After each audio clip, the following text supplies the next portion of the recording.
Okay, so here is our next step. We're going to take this isometric drawing, which is just the idea of it, and we're going to turn it into a plan set, which is going to be a two-dimensional top-down view of this. So I'm going to actually label these parts just so we have a reference. So this is going to be part number 1, this will be 2, this will be 3, this will be 4. And I'm going to use regular graph grid paper. This is 1/4 inch spacing, but we were not going to be able to fit the whole thing on that. So first thing I'm going to do down in the corner is I'm going to align this so it lines up okay. I'm going to make my scale bar. And so basically I'm going to take my 2 draw line, and instead of each of this being 1/4 inch, we're going to go at half scale with that. So 4 of these, so if I started here, 1, 2, 3, 4, that would usually be 1 foot if we were talking about 1/4 inch, 1 inch. We're going to adjust that so that it's half as big. So what that means here is this distance is now 1 inch. And then this full distance here is going to be my 2 inches. So I'm just going to draw a dimension line so that we have a sense of that. And then sometimes what we do is we can even split that in half. And so this, I'll shade that in, and I'll shade that top part. So this part up here is 1/2 inch. So this is 1/2 inch. There. I know it's a little bit hard to see, but the idea is, right, each of these boxes is now going to be 1/2 inch. So if I even just wanted to make it a little bit more clear, I could just shade in one of them, right? And this is 1/2 inch. That's what we're looking at. All right, so let's look at the top piece here. So we're going to measure, and then we're going to sketch that out on a top view. So this piece here is, if we look at our width, this is 1 3/4, and then its length is 5 inches. So we need to make something that's 1 3/4 and then 5. So we're going to do the 5 part first. So 5 is how many half inches go into 5? That's going to be 10 of these. So what I'm going to do is I'm going to start a line, and then I'm going to go out 10 from there. And so there's 1. So 1, 2.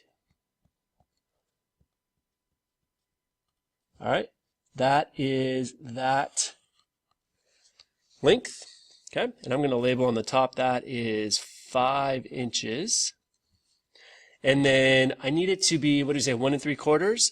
So 1 1/2 would be 3, and then we're going to go halfway between one of those as well. So we're going to estimate as best we can right there.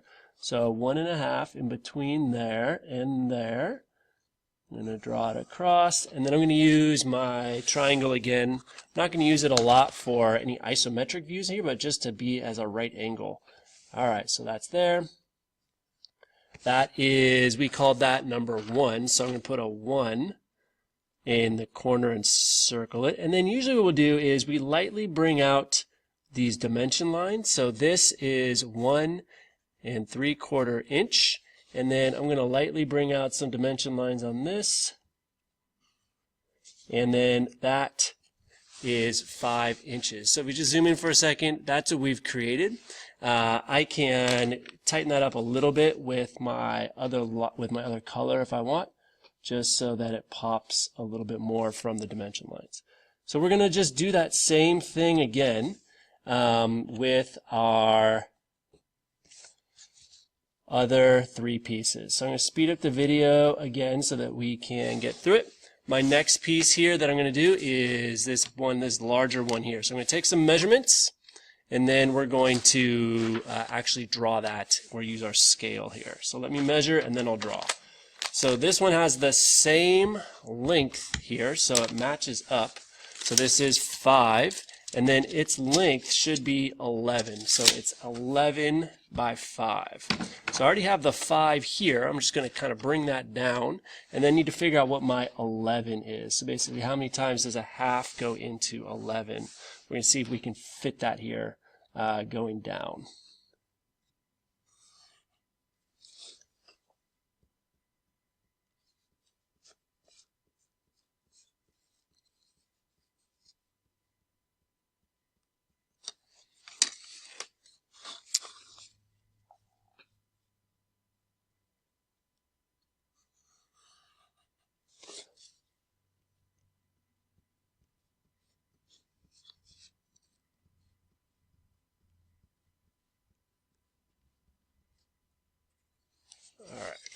So that going down should be 22 of my half inches. That should give me 11. So I get that. I'm going to go across. I can just barely fit it the way that I have this lined up. And across the bottom. And let me erase this line here. That one did not fit. And so for our dimension here, I don't have a lot of space up top to do that. So what I can do is just kind of go lightly across here. So I'm going to go lightly across, do my hash marks, and that is 5 inches across. And then I'm going to come out from the side where I have some space. I'm going to lightly draw my dimension lines, and that is 11 inches. And this was part number 2.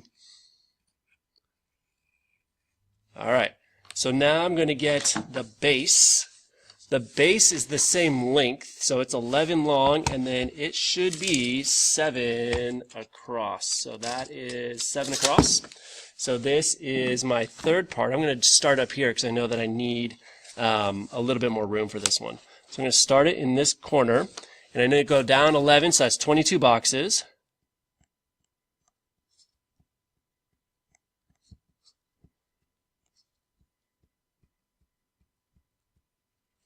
All right.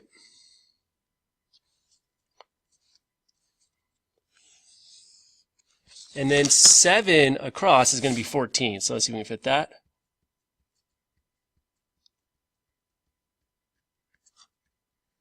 All right, that goes right there. And then across the top again.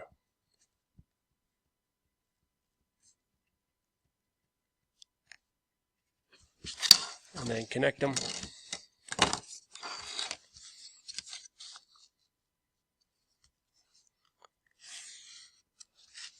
And connect the top.